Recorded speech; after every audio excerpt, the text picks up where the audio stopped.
Hello friends, pass pension scheme new update వచ్చింది. పూర్తి video చూడండి. ఆంధ్రప్రదేశ్లో భర్త మరణించిన మహిళల కోసం స్పౌస్ పెన్షన్ స్కీమ్ ప్రకటించబడింది.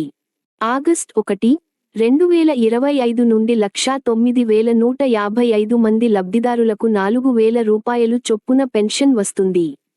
ఇప్పటికే జూన్ 12వ తేదీ వరకు 71,380 మందికి మంజూరైంది. దరఖాస్తు ప్రక్రియలో వాలంటీర్లను తొలగించి welfare and education assistant (WEA) లను మాత్రమే అనుమతించారు. అవసరమైన పత్రాలు: మరణ ధృవీకరణ పత్రం, ఆధార్, బ్యాంక్ వివరాలు, తెల్ల రేషన్ కార్డు. సచివాలయానికి వెళ్లి దరఖాస్తు చేయండి. పెన్షన్ డైరెక్ట్ గా బ్యాంక్ అకౌంట్కి లేదా ప్రత్యక్షంగా WEA ద్వారా వస్తుంది.